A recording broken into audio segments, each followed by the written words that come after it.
Welcome to Frontliner YouTube channel, and if you are watching for the first time, please kindly take a second of your time and subscribe to our YouTube channel. Then don't forget to turn on notification bell for more updates daily. Now, my fellow Kenyans, you are not going to believe this, and I want you to take your time, please, and watch this video until to the end so that you can understand what is happening inside the crew of former IEBC that tried to mess up with the last general election in 2022, because these people are being killed slowly by slowly as the time goes. It started with the late General Francis Ogola, who died on a chopper crash last year in 2024 after trying to overturn President William Samoei Ruto's victory. I appointed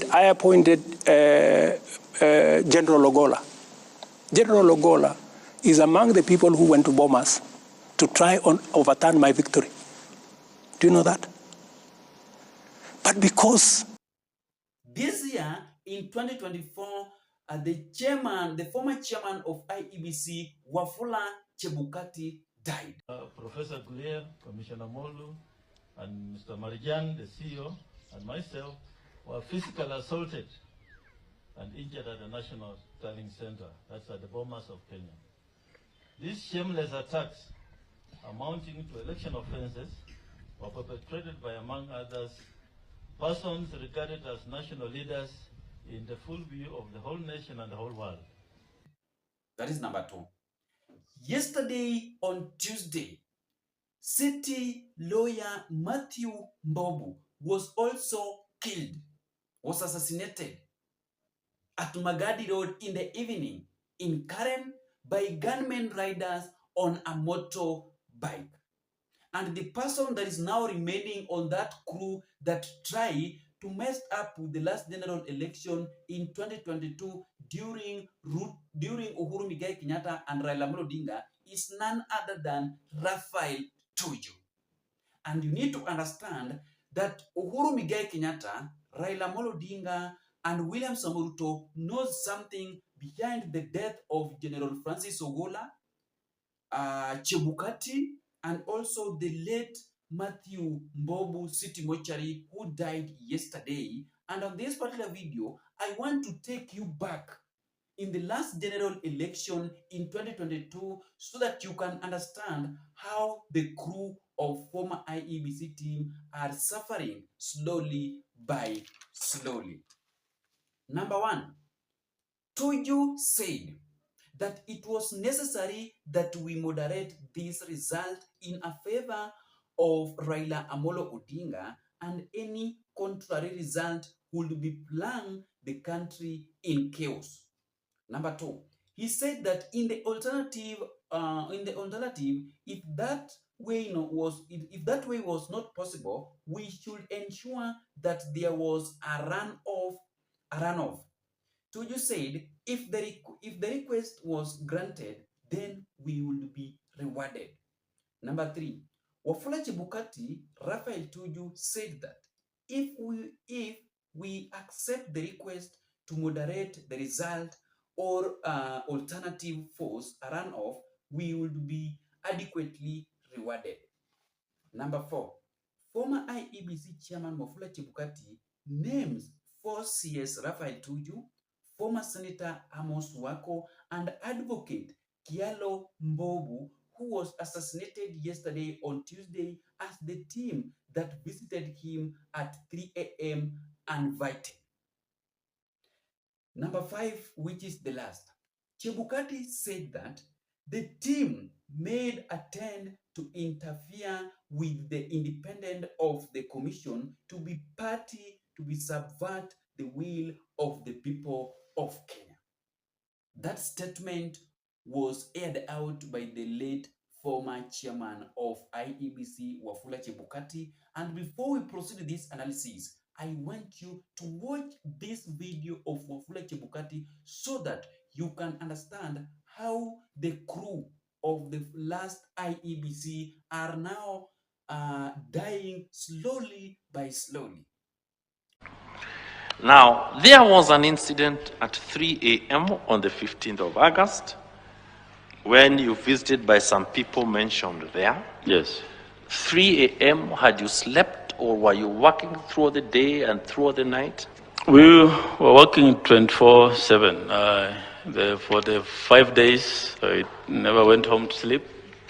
You never went home? Yes, I went home only to refresh and change and come back. Okay. Yeah, but we were working day and night, and most of the commissioners were also there. Maybe one or two to go rest and come, and so like we just had to work. Now, you say that somebody contacted you that you had these guests. Yes. Kindly explain who contacted you, and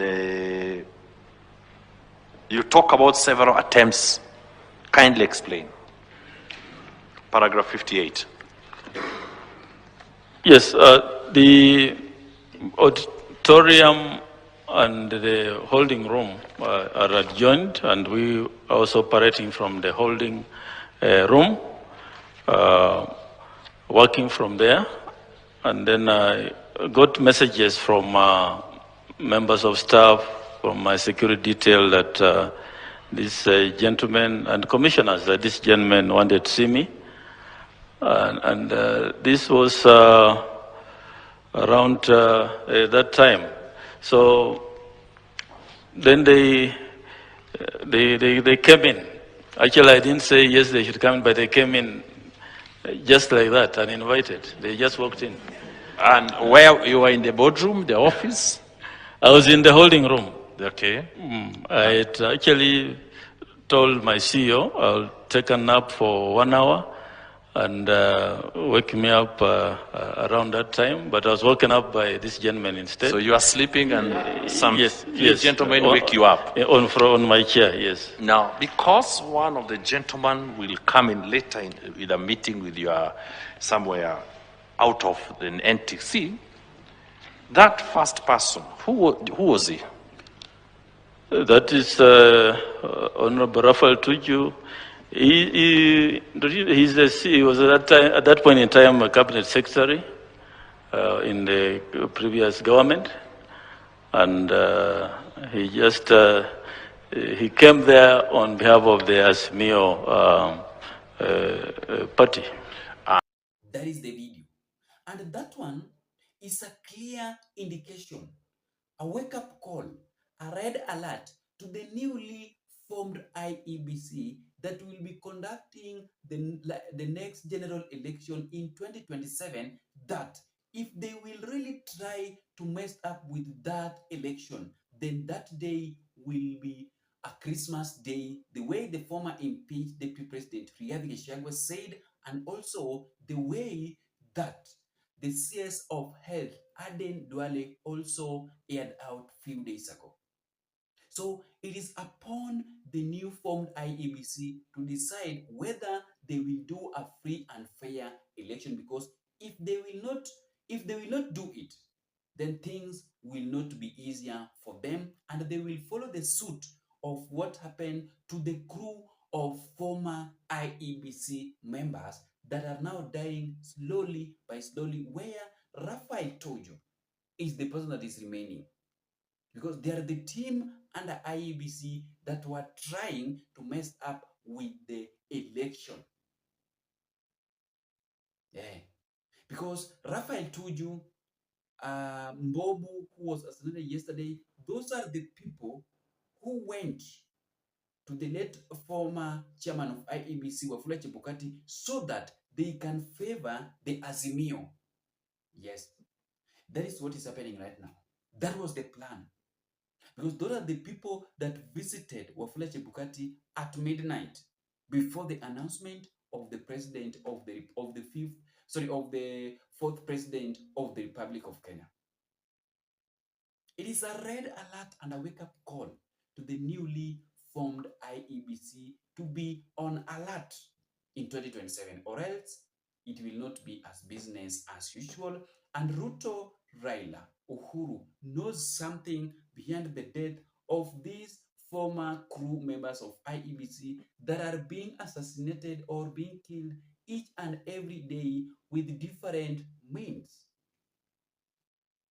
So it is upon them to choose if they want to bring this country on a standstill chaos in 2027, or if they want to do it on a peaceful way, free and fair, so that Kenyans can stop going back to the street each and every time, because I know very well that the Gen Zs won't allow to hear that Ruto have been elected as the 6th president of the Republic of Kenya, according to the challenges that youths have been facing through the government of President William Samoei Ruto. See you in the next video.